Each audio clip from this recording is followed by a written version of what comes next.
안녕하세요. 사연 읽어주는 남녀입니다.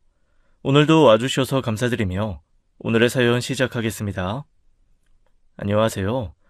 저는 대구에서 식당을 운영하는 60대 남성입니다. 87년도에 시작한 결혼 생활이 끝난 건 15년 만의 일이었어요.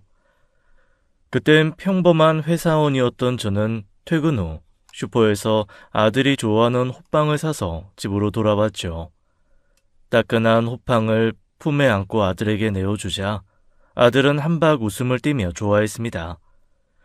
그건 제가 하루 중 가장 큰 행복을 느끼는 순간 중 하나였어요. 아버지가 되신 분들은 10분 공감하실 거예요. 종일 일과 사람에 치이고 시달려도 결국 집으로 돌아와 기다리는 내 새끼 웃음 한번 보면 인생 뭐 있나 싶어요. 그런데 그 평범한 어느 날이 제 인생을 송두리째 바꿔놓을 줄 호빵을 사들고 돌아오는 길에 어떻게 알았겠어요. 이혼해. 뭔 소리야? 귀 막혔어? 이혼하자고. 정민 엄마, 왜 그러는 건데? 내가 뭐 잘못한 거 있어? 없어. 당신이 잘못할 게 뭐가 있겠어. 술을 해, 담배를 해. 일 끝나면 한 번을 딴 길로 새는 일 없이 집으로 오고 주말이면 집안일 거들고 정민이랑 시간 보내주는데 당신이 잘못할 시간이 어딨겠어? 그럼 대체 왜 그러는데? 이혼이라니. 지금 애 있는 집에서 할 소리야? 불만 있으면 바로 이야기하면 되지. 그렇게 이야기해야겠냐고.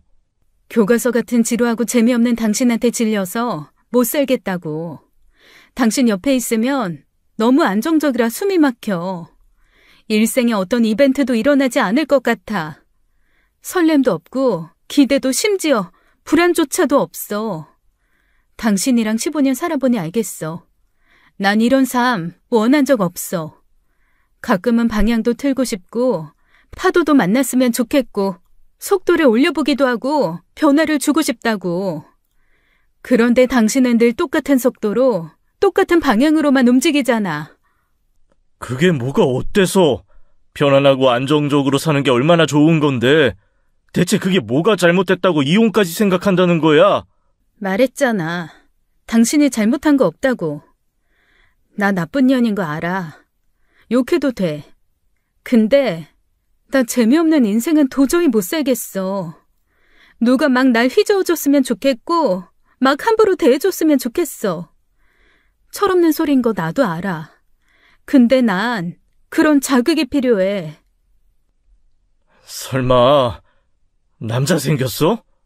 바람핀 건 아니야. 그냥 마음이 간 거야. 이혼하자. 당신도 나 같은 여자 때문에 더는 시간 낭비하지 말고. 그리고 오빤 금방 더 좋은 사람 만나서 재혼할 수 있을 거야. 객관적으로 능력도 있잖아. 나 같은 여자 말고 오빠의 그 안정감을 감사해야 할 줄 아는 그런 여자 만나. 느닷없는 아내의 고백에 저는 말문이 막혔습니다. 뭔가 말을 해야 할 것 같은데 목구멍에 탁 걸려서 나오지도 않더라고요. 덤덤한 태도로 나 같은 남자는 지루해 살고 싶지 않다고 새로운 사람을 마음을 품었다는데 뭐라고 하겠어요. 제가 잘못한 것도 없는데 거기다 대고 지루한 남자라서 미안하다, 더 잘할게, 그런 말을 했어야 할까요? 너무 당황스럽고 화가 난 저는 일단 자리를 피했고 차 안에 있다가 자정이 넘어 들어갔습니다. 아내는 안방을 비우고 창고처럼 쓰던 방으로 잠자리를 옮긴 뒤더군요. 저는 나를 사랑하지 않고 가족으로서 예의도 없는 그 사람을 붙잡을 이유는 없었어요. 그런데 저는 이혼하자는 아내의 말에 선뜻 그러자 할 수가 없더군요. 15년을 한 가족처럼 산 사람과의 이별이 그렇게 간단해서 되는 건가? 이렇게 헤어지는 게 맞는 건가 싶어 제 행동에 대한 확신이 없었죠. 게다가 이혼을 망설이게 하는 가장 큰 이유는 아들이었어요. 세상에 둘도 없는 제 소중한 보물, 전부를 내주어도 아깝지 않을 내 자식에게 이혼 가정을 만들어주고 싶지 않았으니까요. 며칠간 고민을 거듭한 저는 아내에게 말했습니다. 이혼은 안 돼. 당신 정민이 생각은 안 해? 이혼해서 본격적으로 그 남자 만날 생각은 하고 느닷없이 아빠랑 이혼해. 다른 남자 만나는 엄마 보게 될 자식 생각은 안 하냐고. 당신만 정민이 위하는 거 아니야. 나도 머리 아파 죽겠다고. 그럼 정리해. 당신이 진짜 엄마면 정리해야지. 못해. 늦었어. 뭐? 늦었다니. 그게 무슨 말이야? 잤어. 그 남자랑. 뭐? 야, 이 서자윤! 그러니까 괜히 미련스럽게 굴지 말고 나 좀 놔줘. 당신도 나 같은 여자랑 살기 싫을 거 아니야. 내가 당신이랑 살고 싶어서 그래? 정민이가 있잖아, 정민이가. 당신은 엄마란 사람이 어떻게 그렇게 대책이 없을 수가 있냐? 내가 뭘 그렇게 잘못했다고, 내가 뭐가 그렇게 부족했다고 당신이 나한테 그래? 말했잖아. 당신 잘못한 거 아니라고. 그냥 내가 미친년이고 나쁜 년이라서 그렇다고 생각해 그냥. 정민이한테는 내가 얘기할게. 정민이 어린애 아니고 중학생이야. 말하면 충분히 이해할 거야. 뭐라고 말할 건데? 엄마가 아빠는 이제 지루하고 재미없어져서 재밌는 남자친구 만들어서 이혼하게 됐다 그럴래? 그런 식으로 말하지 마. 내가 알아서 해. 뭘 알아서 할 건데 뭘? 잔말 말고 정리해. 정민이 아는 날에는 나도 죽고 당신도 죽는다고 생각하라고. 정민 아빠. 그만해. 당신이랑 더는 이야기하고 싶지 않으니까. 나 임신이야. 결국 여기까지 얘기해야겠어? 그러게 그냥 적당히 받아들이고 끝냈으면 좋았잖아. 그 순간 정말 아무런 생각이 들지 않더군요. 누군가 제 몸에 달린 전원을 꺼버린 것처럼 눈뜬 채 기절하면 그런 기분일까 싶었습니다. 아내는 처음부터 거짓말을 하고 있었던 것이었어요. 그때 이미 1년 전부터 오래 알고 지냈던 지인과 바람이 났었던 겁니다. 저 몰래 뒤에서 둘이 그렇게 지내다가 임신하자 이혼을 결심한 것이었고요. 정신을 차린 저는 순간 화를 이기지 못하고 아내의 뺨을 후려 쳐버렸습니다. 저도 아내도 서로 놀라 얼어붙었지만 아내를 때린 것을 후회하진 않았어요. 오히려 한 대 더 올려붙일까 싶던 그때 하교한 아들이 들어오는 바람에 감정을 추스르지도 못한 채 자리를 피해야 했죠. 그 뒤 아내는 보란듯 집을 나가버렸습니다. 아이에게 부부 사이의 일을 설명하는 건 쉽지 않은 일이었어요. 아이도 눈치는 있으니 저희 부부가 싸웠다는 사실은 인지하는 것 같았지만 따로 묻지는 않더라고요. 먹을 걸 준비해 놓긴 했지만 어설프고 부족한 솜씨라서 그런지 아침 저녁으로 제대로 먹지도 않았죠. 결국 저는 시골에 계신 어머니께 연락해 도움을 요청했고 아이 때문에 저희 집에 잠시 오시게 되었어요. 어머니, 죄송한데 잠시만 저희 집에 와 주실 수 있어요? 정민 엄마가 집에 없는데 애 봐줄 사람이 없어서. 정민 엄마가 없어? 왜? 무슨 일이야? 그게 사정이 좀 있었어요. 언제 올지는 모르겠어요. 너들 싸운 거야? 대체 무슨 일이기에 정민 엄마가 안 하던 짓을 해? 죄송해요. 어머니께서는 깊은 한숨을 대신하고 더는 묻지 않으시더라고요. 다 큰 아들이 집 나간 아내 때문에 어머니를 부른다는 게 정말 부끄럽고 죄송스러웠습니다. 그래도 어머니 덕분에 아이 밥은 제대로 챙겨 먹일 수 있어 다행이라고 생각했죠. 그 사이에도 수시로 아내에게 연락하려고 시도했지만 전혀 연락이 되지 않았었어요. 한 달쯤 되니 자포자기 심정이 되었고 아내에 관한 일은 반쯤 포기하게 될 무렵이었습니다. 어느 날 집에 들어가니 집이 쑥대밭이 되어 있는 거예요. 어머니께서 어질러진 집안을 정리하고 계셨고요. 이게 어떻게 된 일이에요? 정민 엄마 왔다 갔다. 그 사람이요? 근데 집이 왜 이래요? 모르겠어. 내가 와 있다는 걸 몰라서 그랬는지 날 보고 갑자기 대뜸 왜 오셨냐 화를 내면서 난동을 피우는 거야. 예? 아예 엄마를 보고 갑자기 집안을 이렇게 만들었다고요? 태훈아, 대체 무슨 일이니? 자윤이가 완전히 딴 사람이 된 것 같아. 자기 혼자 집을 이렇게 쑥대밭에 만들어 놓더니만 뭐가 그렇게 분하고 화가 났는지 소리를 빽빽 지르고 정민이 짐 챙겨서 그냥 횡하고 가버렸다. 아내는 하교와는 아이 학교 앞에서 기다렸다가 아이를 데려가 버린 것이었어요. 저는 그 길로 처제에게 연락해서 당장 아내에게 이혼 서류 보내고 당장 아이를 데려오라고 했습니다. 처제도 어디 있는지 모르겠다고 둘러댔지만 평소 둘 사이를 짐작컨대 분명히 연락하고 있을 걸 알았거든요. 그러자 아내는 이혼 서류만 보내고 아이는 보내지 않더군요. 처제, 정민 엄마한테 똑똑히 전해. 이혼 조건은 정민 엄마 혼자 나가는 거야. 정민이 내가 키워. 당장 정민이 보내지 않으면 이혼은 해주지도 않을 거고 사람 써서 그 더러운 새끼랑 뭐하고 다니는지 전부 알아내서 둘 다 깜빵에 넣을 거라고. 알았어? 그래도 으름장을 놓은 게 효과가 있었는지 며칠 후 아내에게서 연락이 오더라고요. 아내는 귀찮고 짜증나는 일이 생겼다는 듯이 깊은 한숨을 쉬며 말했죠. 정민이 내가 키워. 당신이 어떻게 애를 키운다고 그래? 왜? 계속 어머니 모시고 살면서 키워달라고 하려고? 당신 어머니 시골 사람이라 은근히 고집스럽고 깐깐한 거 몰라서 그래? 애 스트레스 받아. 내가 키우는 게 맞다고.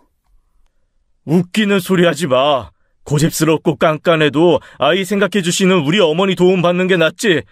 친아빠 배신하고 상간남 애 낳은 엄마가 키우는 게 뭐가 나아. 잔말 말고 당장 정민이 보내. 나 절대 가만히 안 있어. 당신이고 그 새끼고 전부 인생 종치게 해줄 테니까 기다리라고. 아내는 계속 아이에 대한 권리를 주장했지만 제가 회사를 그만두는 한이 있더라도 그런 여자에게 제 아이를 맡길 수는 없었습니다. 결국 아내는 뜻을 꺾고 아이를 보냈고 저는 그 길로 아내와 이혼 수순을 밟게 되었어요. 상간자 소송을 생각하지 않은 건 아니었습니다. 그런데 알아보니 그 과정이 상당히 까다롭고 소송 조건 충족시키는 게 힘들더라고요. 게다가 아내가 혼인 기간 중 아이를 낳게 되면 일단 그 아이가 제 호적에 올라오게 된다는 것도 문제였습니다. 제 밑으로 아들이 아닌 다른 아이가 제 자식으로 들어온다는 것은 끔찍하게 싫었고 결국 급하게 이혼부터 했어요. 법이 참 더럽고 치사한 게 분명 혼인 파탄의 사유가 전처에게 있었는데도 재산 분할은 해줘야 했다는 겁니다. 어쩌면 당연한 이야기였지만 너무 아깝더라고요. 대신 아내는 법적으로 본인이 요구할 수 있는 재산보다 훨씬 못 미치는 돈을 요구했었어요. 아이의 양육비를 주지 않는 대신 최소한만 챙기겠다는 그 말조차도 어찌나 뻔뻔하던지요. 대단하고 애틋한 사랑으로 산 건 아니어도 내가 평생 지켜야 할 내 아내고 가족으로 생각하며 살아왔는데 그때 아내에게 당한 그 배신감이 어찌나 매웠던지 그 뒤로 여자 만날 생각도 하지 못했습니다. 갑작스러운 환경 변화로 아이도 많이 힘들어했었어요. 웃는 얼굴이 부쩍 줄고 저와 전처 사이에서 눈치 보는 게 눈에 보였습니다. 결국 서류 정리를 모두 마친 후 아이를 불러 앉혀놓고 아이가 이해할 수 있는 수준에서 상황을 이야기했어요. 물론 아이의 마음을 위해 약간의 거짓말도 필요했었고요. 정민아, 너도 알겠지만 이제 엄마랑 아빠는 함께 부부로 살지 않기로 했어. 엄마가 사정이 생겨서 여기서 살지 못하고 다른 곳으로 가게 됐거든. 근데 아빠는 여기에서 회사를 다녀야 하니까 엄마를 따라갈 수 없게 된 거야. 무슨 말인지 이해할 수 있겠어? 아니, 그게... 아빠는 이제 엄마 안 좋아해? 어? 아빠가 엄마 안 좋아하고 엄마도 아빠 안 좋아해서 그래서 이혼하는 거야? 정민아, 그게... 나도 알 거 다 알아. 내 친구 중에도 엄마 아빠 이혼한 애 있어. 걔가 그러는데 엄마랑 아빠가 서로 안 좋아하고 다른 사람 좋아하면 이혼하는 거래. 아빠도 다른 사람 좋아했어? 아니야. 아빠는 엄마 말고 다른 사람 좋아한 적 한 번도 없어. 그럼 엄마가 다른 사람 좋아한 거야? 정민아, 어른들은 좀 복잡한 사정 때문에 서로 헤어져 살기도 해. 비록 엄마가 집에 안 계시긴 하겠지만 할머니가 아빠 도와주면서 같이 지내기로 했으니까 너무 걱정하지 마. 그리고 엄마랑 아빠는 헤어졌지만 엄마는 정민이 엄마로서 남아 계시는 거야. 엄마 만나고 싶으면 아빠한테 말해도 되고. 무슨 말인지 알겠지? 말 주변이 없어 아들에게 이 상황을 적절하게 설명하는 게 쉽지 않았습니다. 아들은 이해하는 듯 못하는 듯 멍하게 앉아 고개를 끄덕이더라고요. 이혼? 솔직히 말해서 제 삶을 송두리째 바꿀 정도로 큰일은 아니에요. 전처의 배신에 몸서리 치게 고통스러웠지만 이혼은 아이 문제에 비하면 충분히 견디고 이겨낼 수 있는 문제였어요. 하지만 아이가 이혼 전과 다르게 말수도 적고 표정도 어두워지는 건 너무 견디기 힘들었습니다. 학교 담임 선생님께도 자초지종을 말씀드리며 아이를 좀 더 살펴달라 부탁드려야 했고요. 이혼한 지 3달쯤 됐을 때 학교에서 아동 상담을 권유하더라고요. 지금이야 애가 문제가 생기면 정신과나 상담소 가는 게 그렇게 드문 일은 아니지만 그때만 해도 그게 큰일이었어요. 이게 다 뭐 하는 짓이냐. 아무리 둘 사이에 문제가 있어도 애 생각해서 해결해 살아야지. 결국 정민이 속만 썩어 문드러지고 넌 애비란 게 그걸 보고도 드는 생각이 없어? 전 이혼 안 하려고 했었어요. 저도 정민이 생각해 버틸 만큼 버텨보려고 했었다고요. 부부 속이야 부부만 한다지만 안 싸우고 문제없는 부부가 어딨겠냐. 네 아빠도 젊어서 엄마 속을 얼마나 썩혔는데 엄마가 속이 좋아 그걸 다 버티고 살았겠어? 다 너나 재훈이 윤경이 보고 참고 산 거 아니야. 저도 할 만큼 했어요. 바람 피워 애 가진 애 엄마 사정도 다 눈 감아 주려고 했었다고요. 뭐야? 너 지금 그게 무슨 말이야? 정민 엄마가 차윤이 그게 애를 가졌어? 그것도 네 애가 아니라 딴 놈 애를? 어머 세상에 이게 무슨 일이래.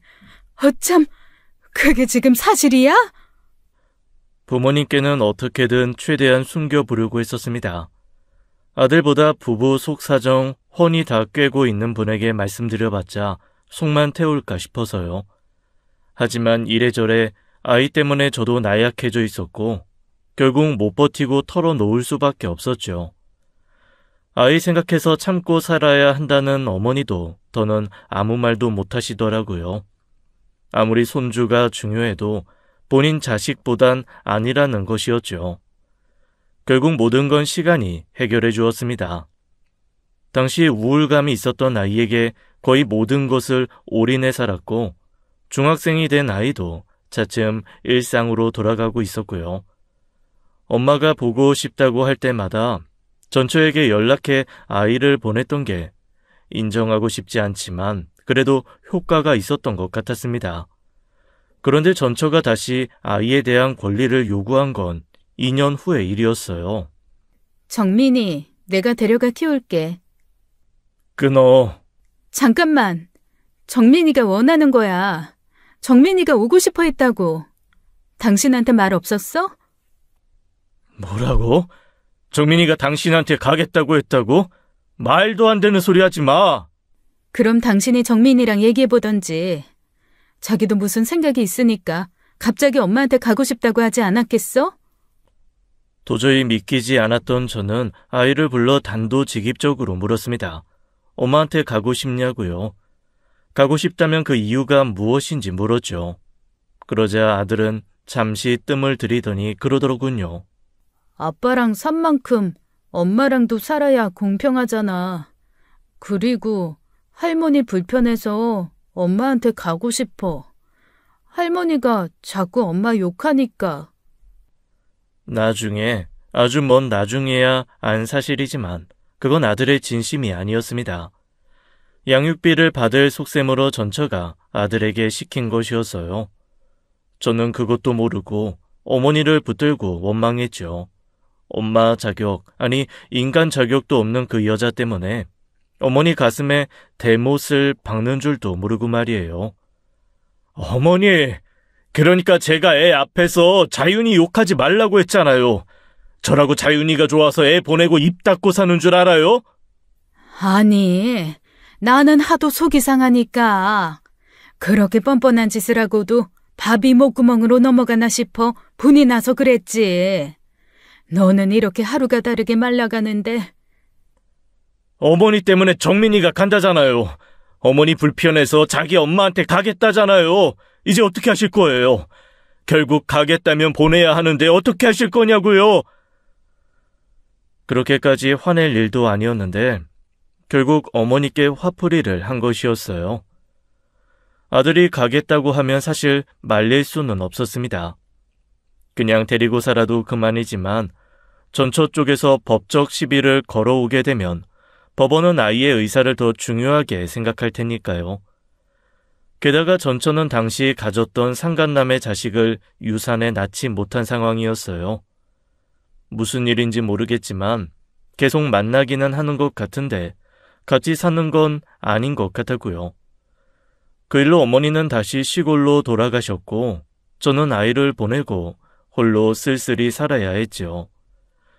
그 후로 한 달에 한두 번 정도 시간을 내서 아들을 만났고 아이 엄마한테도 양육비를 꽤 두둑히 보냈었어요. 허튼 데 쓸까봐 아이 학원비는 직접 납부했고 입는 거 먹는 거 부족하지 않게 돈으로 책임지려고 한 것이죠. 그렇게 한 반년 정도 지냈을 겁니다. 어느 날 아들과 함께 밥을 먹는데 이상한 부탁을 하더라고요. 잘 지냈어? 어때 종민아? 혹시라도 그 아저씨가 말이야, 엄마 만나는 그 사람이 너한테 해코지하거나 힘들게 하면. 아빠.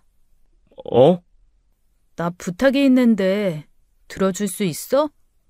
아니, 꼭 좀 들어줘. 무슨 부탁?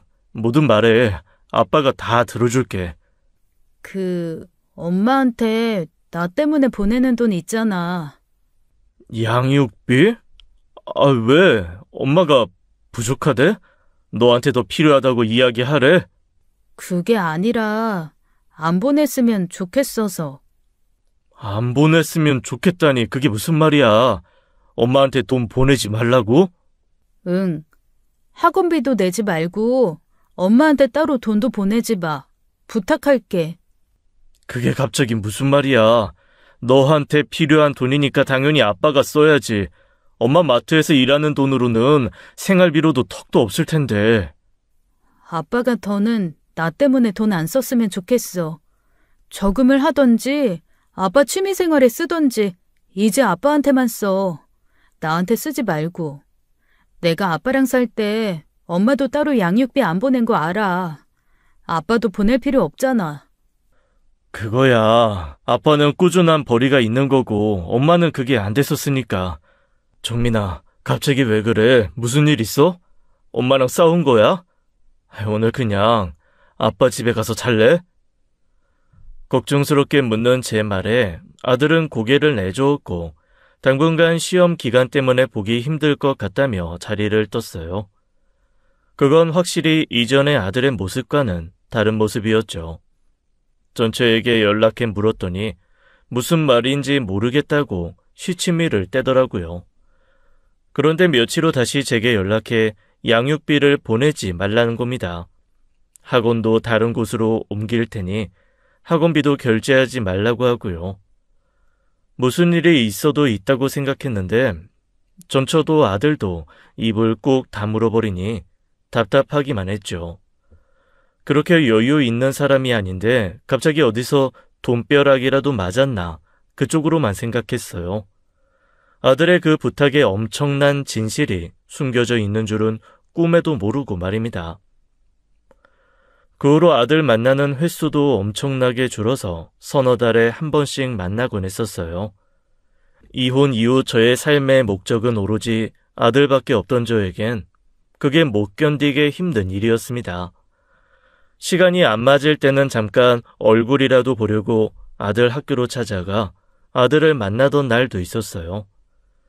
그런데 사춘기가 돼서 그런지 연락도 잘 받지 않고 찾아가도 기뻐하는 기색도 없어 어찌나 서글프던지요. 그래도 얼굴 한 번 보고 밥 한 끼 먹는 게 너무 좋아서 아들 눈치 살피며 몇 번이나 찾아가곤 했었습니다. 그러던 어느 날이었어요. 그날도 아들 학교 앞에 찾아가 하교하는 학생들 사이를 기웃거리며 아들을 찾는데 저마치 아들이 저를 발견하곤 돌아서서 학교로 들어가 버리는 거예요. 정민아! 김정민! 다급하게 아들을 부르며 뒤쫓아가는데 아들은 아예 대놓고 운동장을 가로질러 뛰어가 버리는 겁니다. 전화해도 받지 않고 갑자기 저를 그렇게 대놓고 피하는 모습에 상처도 받아 이유를 알고 싶었어요. 진짜 더는 만나고 싶지 않은 거라면 그 역시 제가 감수해야 할 문제라고 생각했고요. 그래서 교문 앞에서 아이가 다시 나올 때까지 하염없이 기다렸죠. 지금쯤 갔을 거라고 생각했는지 아들은 힘없이 걸어 나오는데 저는 순간 놀라고 말았습니다. 아들 광대뼈 부근이 퍼렇게 물들어 있는 거예요. 김정민! 너 이거 왜 이래? 싸운 거야? 왜 안 가고 있어요? 이리 와봐. 주먹에 맞았어? 대체 어떤 놈이야? 대체 어떤 놈이길래 네 얼굴을... 안 되겠다. 담임 선생님 어디 계셔? 아빠가 선생님이라도 만나서... 내버려둬요. 진짜 아빠는 눈치도 없어요? 내가 그렇게 도망가는 거 보면 만나서 싫어서 그러는구나 하고 눈치껏 피해줘야 하는 거 아니에요? 정민아... 그만 좀 찾아오라고요. 그만 좀. 진짜 아빠 이럴 때마다 이러니까 당하고만 살지. 엄마 같은 사람한테 등신처럼 당하고만 사는 거 아니에요. 나 좀 그만 놔줘요. 나 찾아오지도 말고 내 인생에서 좀 나가달라고요.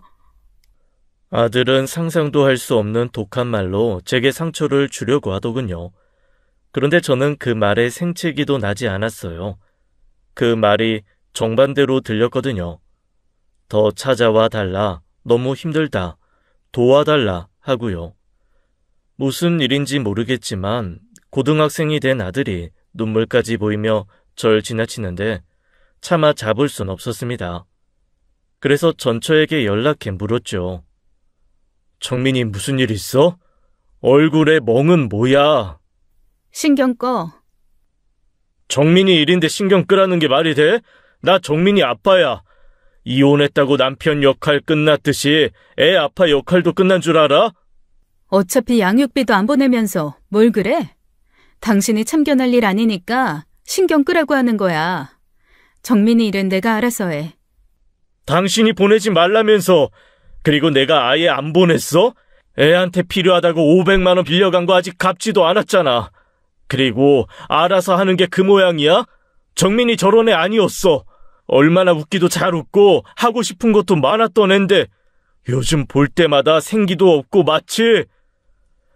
막 이혼했을 때 저와 같은 표정이 보인다는 말을 차마 꺼내지 못했습니다. 하고 싶은 말이 한꺼번에 목구멍으로 밀려들어 말을 고르고 있는데 전처가 또 귀찮다는 듯이 그러더군요. 애가 만나고 싶지 않다고 하면 그냥 만나지 마. 당신 욕심에 만나고 싶지 않다는 애를 자꾸 찾아가는 것도 애 괴롭히는 거야. 당신이 진짜 정민이 아빠면 애를 위한 게 어떤 건지 잘 생각하고 행동해. 바람 피워 이혼한 주제에 감히 가르치려 드는 게 못마땅했지만 전체의 말이 완전히 틀린 것도 아니었죠. 진짜 아빠라면 아이를 위한 길이 무엇인지 제대로 생각해야 하는 것도 맞았고요. 결국 일단 아들이 먼저 연락할 때까지 기다려주자 조급하게 굴지 말자 마음을 다독였습니다. 저는 자격 없는 전처와 달리 아이 앞에서 한 점 부끄러움 없는 아버지였으니까요. 그렇게 몇 달이 지났을 겁니다. 태풍으로 창문이 쉬지 않고 덜렁거리는 소리 때문에 잠 못 들었던 깊은 밤이었죠. 갑자기 휴대전화가 울렸고 그 시간에 연락 올 일이 없어 그런지 그 소리에 심장이 덜컥 내려앉더라고요. 혹시 어머님 사는 집에 문제가 생겼나 싶어 일어나 봤더니 뜻밖에도 전화는 아들에게서 온 것이었습니다. 정민아, 무슨 일이야? 다급하게 전화를 받았지만 아들은 아무 말도 하지 않았어요. 재차 아들을 부르자 이내 갑자기 휴대전화 너머에서 흐느끼며 우는 소리가 들리는 겁니다. 정민아, 김정민, 왜 그래, 정민아? 아빠, 나 좀 데려와주면 안 돼요? 나 좀 데리러 와줘요. 어디야? 너 지금 어딘데? 아빠 지금 갈게. 지금 아빠 신발 신었어. 어디 가지 말고 꼼짝 말고 거기 있어. 지금 태풍 때문에 위험하니까 움직이지 마. 그때 제가 살던 집은 주차장이 지상에 있었는데 아파트 현관을 나서자 거센 비바람으로 몸을 가누기 힘들었어요. 하지만 그건 문제가 되지도 않았죠. 바람에 휘청이게 되는 것도 온몸이 비에 젖어 물에 젖은 생쥐꼴이 되는 것도 아랑곳하지 않았죠. 저는 아들이 말한 곳으로 급하게 차를 몰았고 상가 건물 입구에 웅크리고 앉아있던 아들 녀석을 볼 수 있었어요. 급하게 차에서 내려 달려가 보니 아들도 비를 쫄딱 맞았더라고요. 그걸 예상치 못하고 수건 한 장 가지고 오지 못한 저를 책망하던 그때 저는 저를 올려다보는 아들을 보고 숨이 턱 막히는 걸 느꼈습니다. 아들 얼굴이 그야말로 곤죽이 되어 있는 거예요. 한쪽 눈은 부풀어 올라 뜨지도 못했고 살갗이 찢긴 볼에선 피가 흐르고 전체적으로 얼굴이 퉁퉁 부어 있었습니다. 너 왜 그래? 너 얼굴이 대체 왜 그러는 거야? 아들은 저를 보자마자 인매를 양 끝으로 내리며 눈물을 뚝뚝 흘리더군요. 가슴이 미어지다 못해 갈기갈기 찢어진다는 심정을 자식을 가진 부모면 모를 리 없을 겁니다. 제가 손을 뻗자 당시 18이었던 아이는 바들바들 떨면서 제게 양팔을 벌리더군요. 다 커서 저보다 커버린 아들을 품에 넣는 것이 얼마 만의 일이었는지도 모르겠습니다. 아들을 제 품에 안기자마자 5살 난 아이처럼 서럽게 울었어요. 아빠, 아빠. 그래, 정민아, 아빠 왔어. 아빠 여기 있어. 심장이 정말 터질 듯이 뛰었습니다. 우는 아들을 다독이면서도 저 역시 진정할 수가 없어 온몸이 떨리더라고요. 이게 대체 무슨 일인가 싶어서 아들이 대체 어디서 그렇게 맞았나 싶어 머릿속이 새하얘졌어요. 아들을 겨우 달래 일으킨 뒤 가까운 병원 응급실로 가고 밝은 곳에서 응급처치를 끝낸 아들 얼굴을 보니 더 처참했습니다.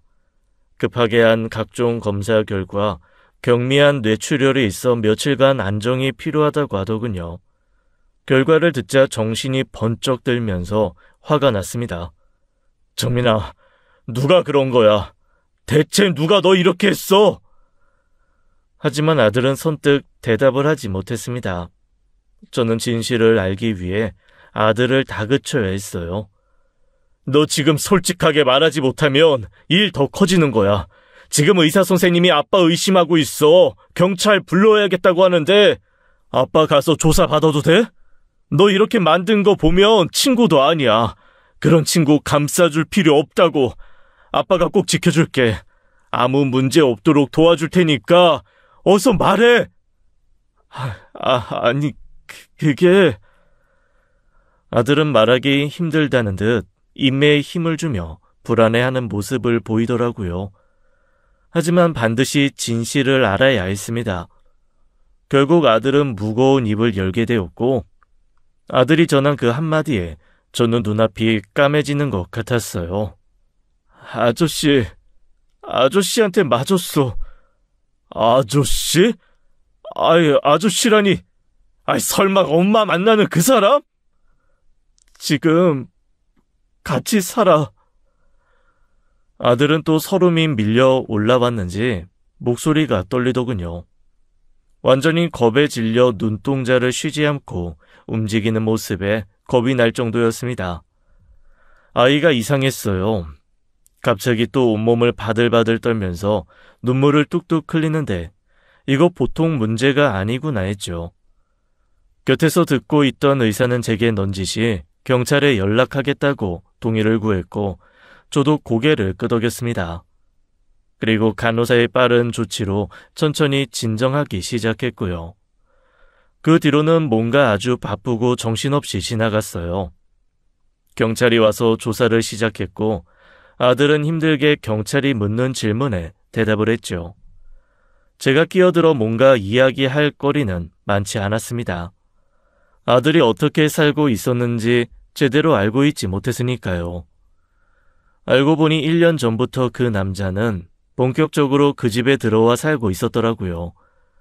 처음부터 아들과 사이가 좋지는 않았는데 그 남자는 아들이 인사를 제대로 하지 않는다, 자기를 보고도 걔 무시한다는 이유로 술만 마시면 폭행을 했답니다. 지난번에 학교 앞에서 봤던 그 멍도 그 새끼, 아니 그 남자가 만든 것이었죠.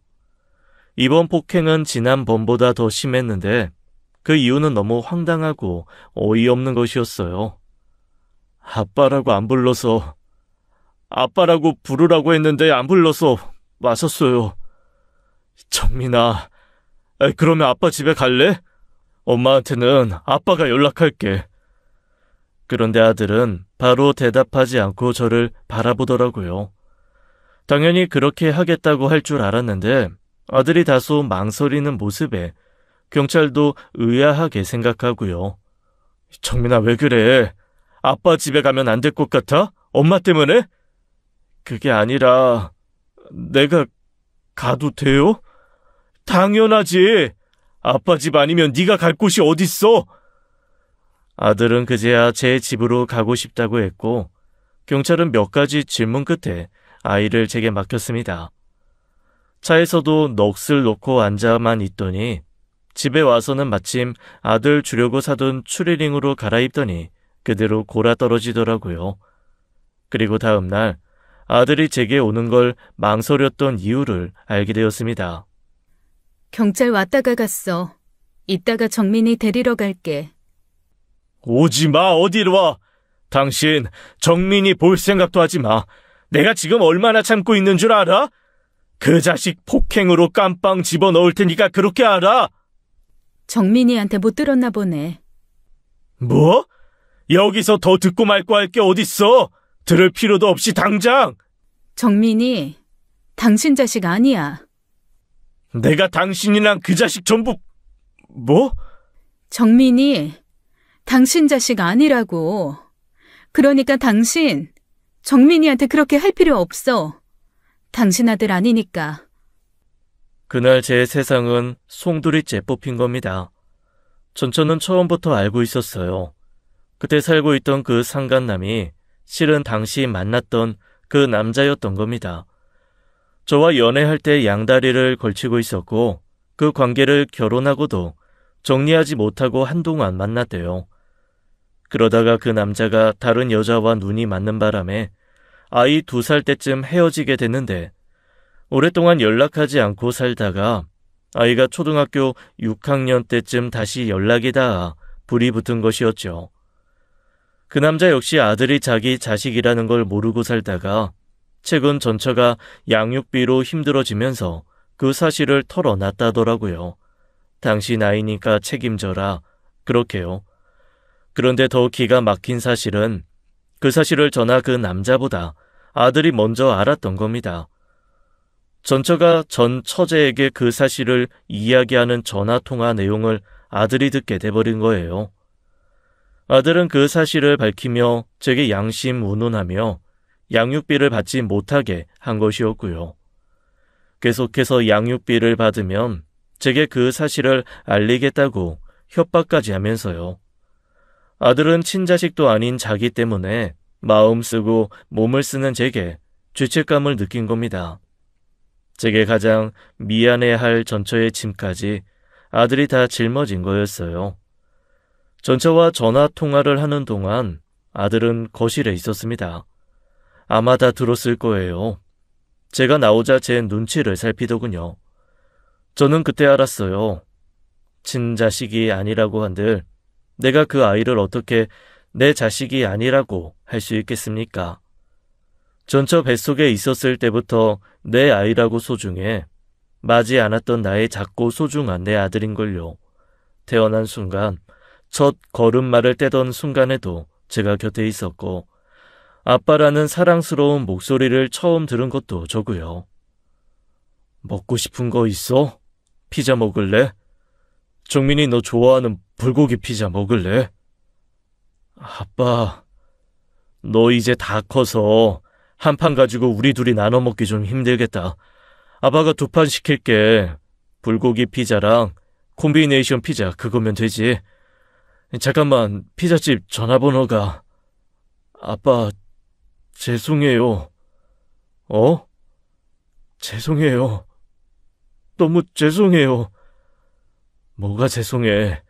너가 뭘 잘못해서 자꾸 죄송하다고 울어. 나는 아빠 친자식도 아닌데 나 때문에 아빠 힘들게 일하고 나 때문에 마음 쓰고 나만 아니었어도 그런 말 하지 마라. 너 잘못한 거 하나 없고 문제될 거 하나 없어. 김정민 그 이름 누가 지어줬어? 아빠가 지은 거야. 다른 사람한테 맡기지도 않고 아빠가 옥편 찾아가면서 한 글자 한 글자 의미 담아서 지은 거라고. 주눅 들지 마라. 아빠가 단 한순간도 너를 아빠 자식이 아니라고 생각한 적 없으니까. 아빠, 그래, 아빠는 네 아빠야. 너는 아빠한테 하나밖에 없는 자식이고. 그날 저는 결심했습니다. 아들이 제 아들이 아닐 일은 앞으로도 절대 없을 거라고요.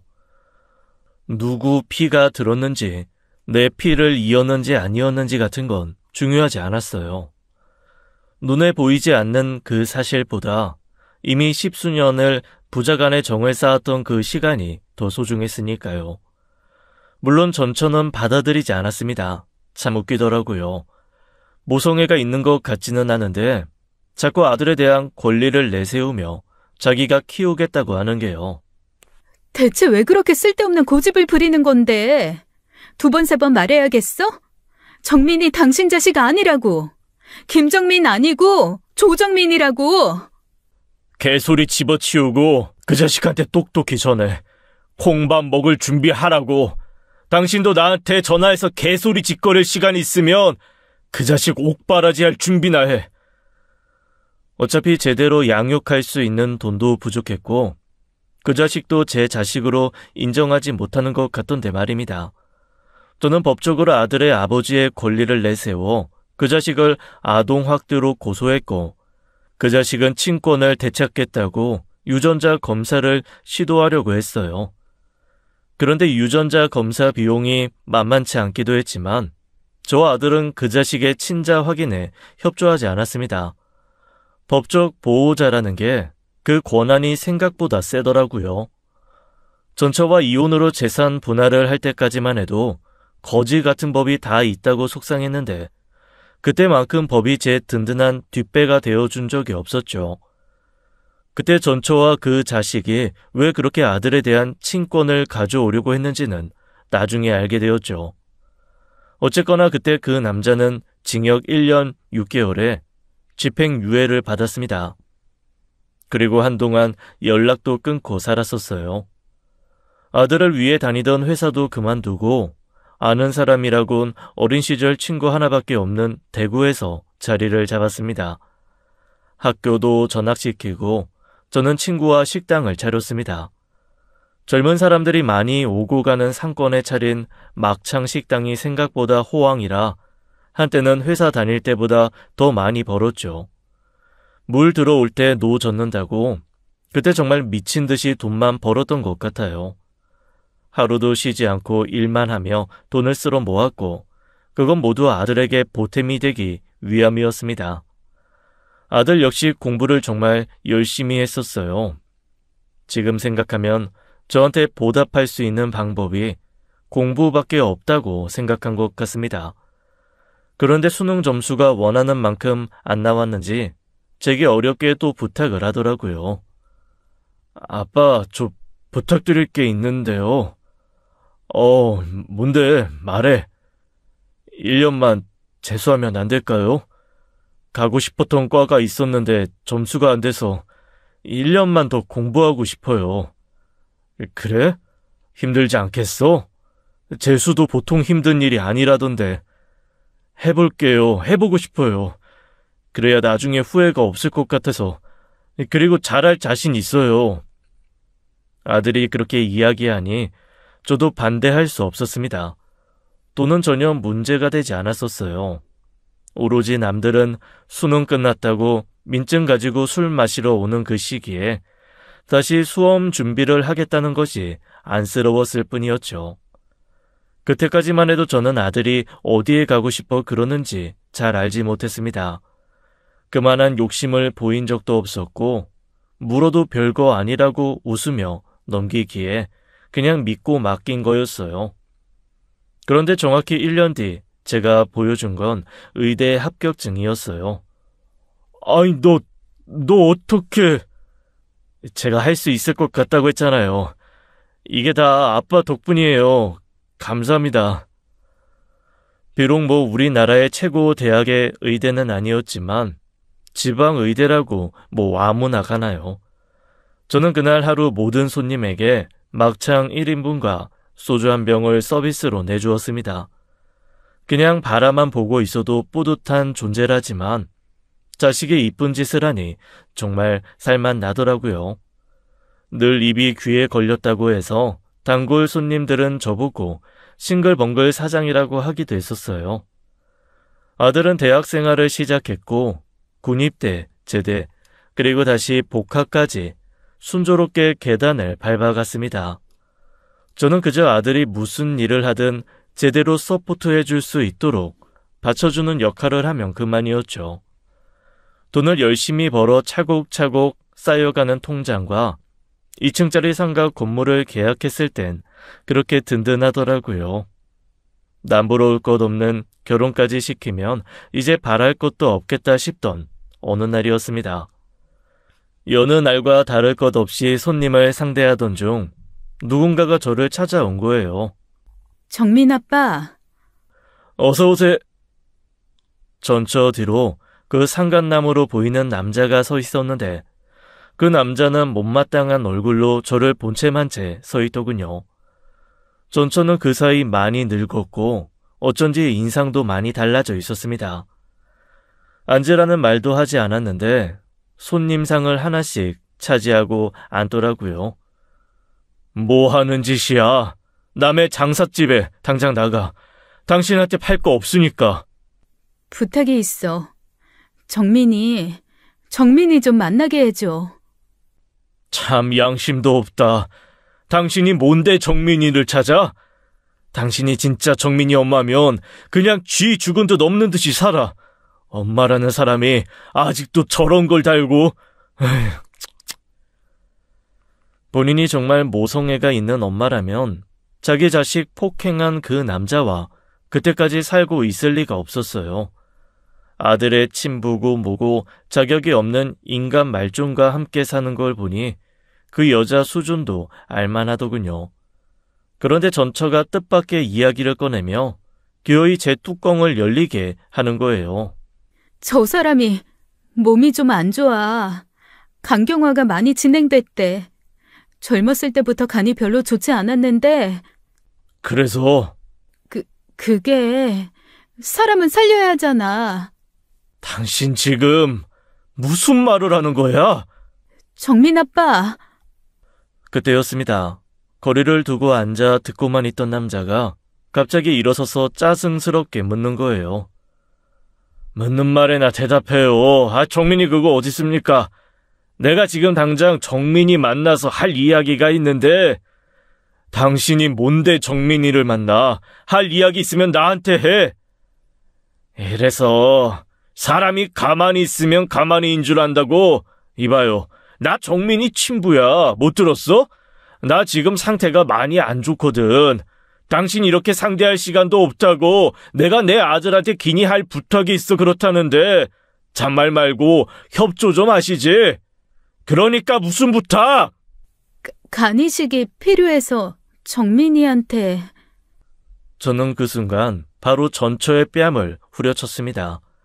예상은 했지만 그 이야기가 그 여자 입에서 나오지 않았으면 바랬었어요. 그런데 기어이 엄마라는 사람이 남자에 미쳐도 단단히 미쳐서 미친 소리를 하더라고요. 그때 아들을 자기가 키우겠다고 그렇게 고집을 부린 이유도 다 이것 때문이었어요. 선천적으로 간이 좋지 않은 그 남자에게 문제가 생겼을 때 마치 내 아들이 스페어 타이어라도 되는 듯이 쓰기 위해서였던 겁니다. 나가! 정민 아빠! 이 자식이 진짜... 남자는 제 멱살을 잡았고 저도 그 남자의 멱살을 잡았어요. 그리고 거무죽죽하게 변한 그 얼굴로 머리를 박았고 박치기로 나동그라진 남자를 향해 물통을 열어 콸콸 쏟아버렸죠. 세상에 어떤 부모가 자기가 살겠다고 자식 배 열어달라는 이야기를 해.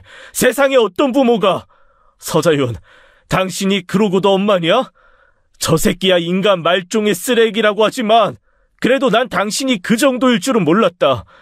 당신과 살았던 10수년이 사무치게 후회스러워. 당장 나가. 경찰 부르기 전에 당장 나가라고.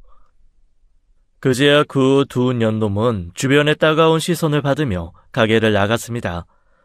알고 보니 전처가 제 어머니께 연락드려 제 가게를 알아낸 것이었어요. 그 모든 상황을 지켜보고 있던 손님들은 그 사람이 떠나자 한마디씩 하더군요. 아유, 사장님 정말 잘하셨어요. 듣자하니 진짜 나쁜 사람들 같은데 정말 그 여자가 친엄마 맞아요? 그 남자가 친아빠라고요? 사장님, 뭐가 잘못된 거 아니에요? 내가 이 집 몇 년 단골인데 지금까지 이 집 아들 보면서 사장님이랑 똑같다고 생각했는데 친아빠가 따로 있다고요? 맞아요. 뭔가 이상해요. 유전자 검사해본 거 맞아요? 저보다 더 불같이 화를 내주는 손님을 보고 그때는 그저 허허 웃기만 했습니다. 즐거운 식사 시간을 방해했다는 미안한 마음만 앞섰거든요. 그런데 그 일이 극심한 스트레스가 됐는지 저녁에 갑자기 서빙 도중 쓰러지게 된 거예요. 눈을 떴을 땐 아들이 있는 병원의 응급실이었죠. 제가 눈을 뜨자 곧 아들이 왔고 어두운 표정으로 저를 내려다보고 있더군요. 아, 정민아, 미안. 아빠가 좀 피곤했나 봐. 언제부터였어요? 아빠 살도 많이 빠졌던데 배에 통증은 없었어요? 아니. 요즘 일이 좀 바쁘니까 피곤하긴 했지. 배야 뭐 늘 아프다 안 아프다 하는 거 아니야? 아빠, 간 수치가 너무 안 좋아요. 정밀 검사 받아봐야 돼요. 몸이 이 지경이 될 때까지 대체... 죄송해요. 제가 아빠 상태를 제대로 알지도 못하고... 아이, 무슨 소리야. 아빠 건강은 아빠가 알아서 했었어야지. 미안하다. 신경 쓰게 해서. 바로 검진 날짜 잡아서 검사해볼게. 아들은 무슨 말도 안 되는 소리냐며 바로 입원시켰습니다. 그리고 검사 결과 아들의 우려대로 수술이 필요한 간암 판정을 받은 거예요. 암이라는 게 정말 무섭더라고요. 이 나이가 되면 의뢰 몸이 좀 피곤할 수도 있고 어딘가 아프다가 말고 그러잖아요. 대수롭지 않게 여겼던 것들이 실은 암 증상 중 하나였던 거예요. 1인실에 입원하라는 아들을 만류하고 4인실에 입원해 누워있는데 이게 무슨 운명의 장난인가요? 빈 침상으로 새로운 환자가 들어왔는데 글쎄 그 남자가 그 자식인 겁니다. 다 죽어가는 얼굴로 딱 제 맞은편에 누워있는 거예요. 들어오다가 저를 본 전처의 표정을 보니 알고 온 것 같지는 않고 그 남자도 갑자기 쓰러진 모양이었습니다. 일단 아들을 찾아야 한다는 생각에 아들이 사는 곳에서 입원한 것이고요. 당신은 여기 왜? 진짜 지긋지긋하다. 지긋지긋해. 상태가 많이 안 좋아. 병실 옮겨달라고 얘기해볼게. 그때였습니다. 아들에게 미리 말도 하기 전에 저를 찾아서 내려온 것이었어요. 그것도 의사 가운을 입고 말입니다. 아빠, 괜찮아요. 밥은 뭐든 잘 먹는 게 중요하니까 먹고 싶은 거 있으면 말해요. 병원 밥 안 먹어도 되니까 내가 밖에서 사다 줄게요. 정민이니? 네? 아무것도 모르고 느닷없이 몇 해 만에 제 엄마를 만나게 된 아들은 당황했습니다.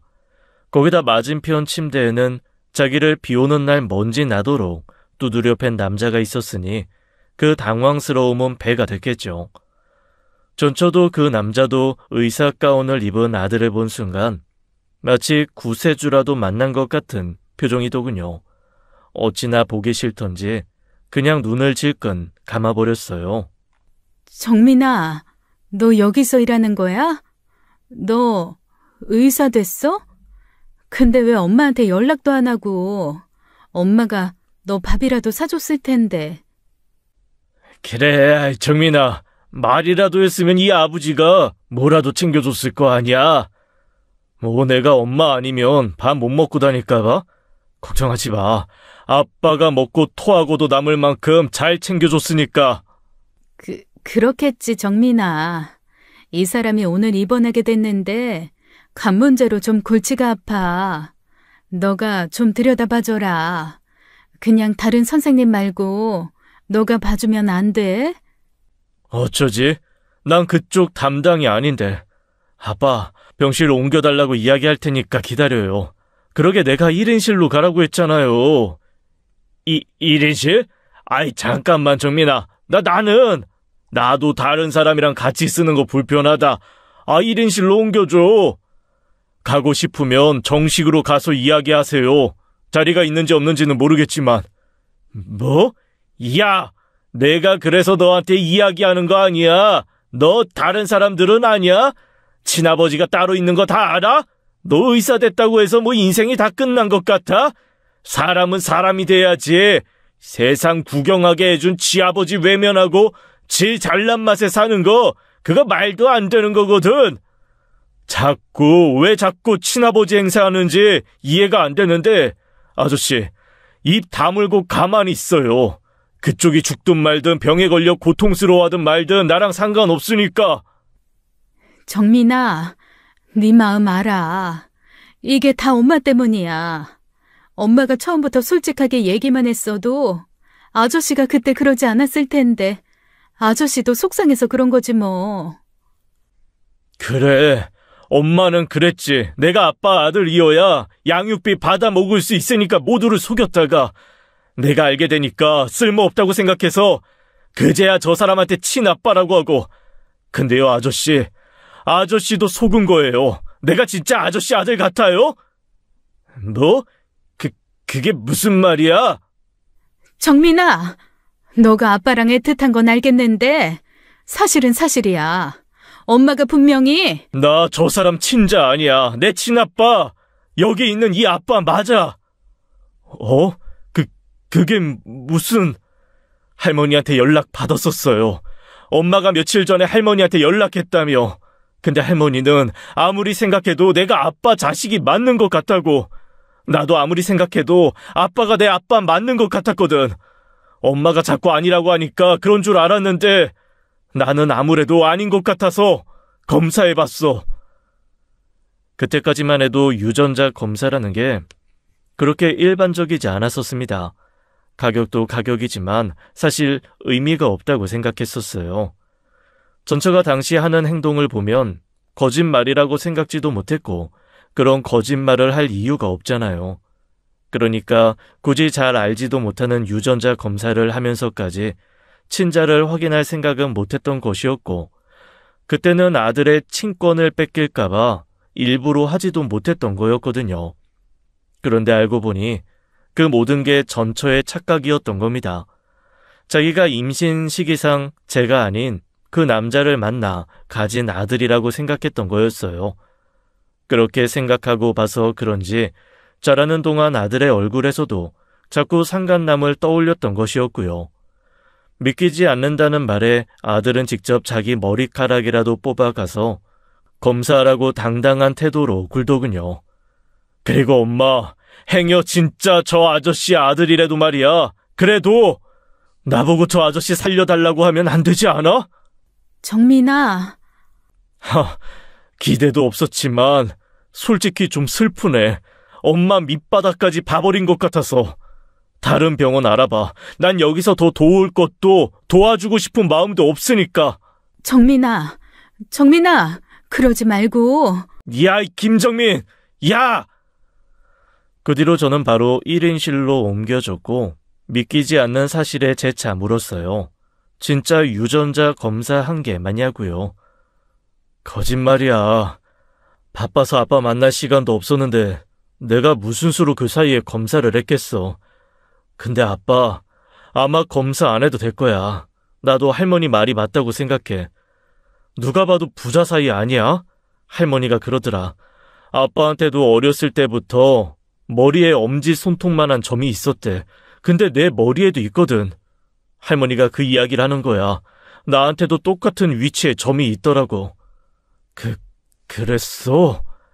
그거 아니더라도 남들이 보면 다 우리 보고 붕어빵이라고 하는데 생각해보면 의심도 없이 엄마 말 믿는 게 좀 이상하지. 그제야 저는 아들의 출생의 비밀을 듣고서도 절대 포기할 수 없었던 하나의 이유를 알 것 같았어요. 끈끈한 부자의 정도 정이었지만 본능적으로 제 핏줄을 알아본 것이었죠.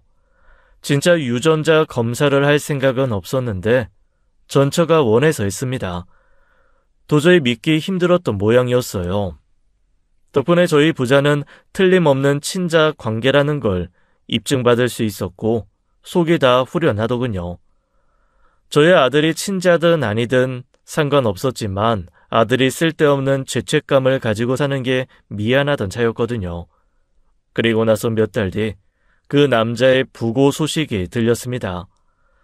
전처에게 연락하지도 물론 찾아가지도 않았어요. 개차반처럼 자랐던 한 남자의 쓸쓸한 말로에 들러리처럼 찾아가줄 생각은 꿈에도 없었으니까요. 아내도 자업자득으로 본인이 선택한 결과에 비참한 노년을 맞이해야 했죠. 결국 모든 인생은 자업자득, 되돌아가기 마련인 것 같습니다. 만약 그때 아들이 친자가 아니라고 외면했더라면 어떻게 됐을지 생각만으로도 끔찍해요. 다행히 저는 스스로 빠른 회복세를 보여 지금은 항암 치료 중에 있어요. 가게를 급하게 접고 올 여름엔 처음으로 아들과 여행을 가기로 되어 있습니다. 너무 앞만 보고 달린 것 같아 이제 좀 여유를 가지며 살려고 해요. 정말로 저는 이 이상 인생에서 바랄 게 없거든요. 지금까지 사연 읽어주는 남녀였습니다. 끝까지 함께해 주신 여러분 감사드리며 저희는 다음 사연으로 돌아올게요. 감사합니다.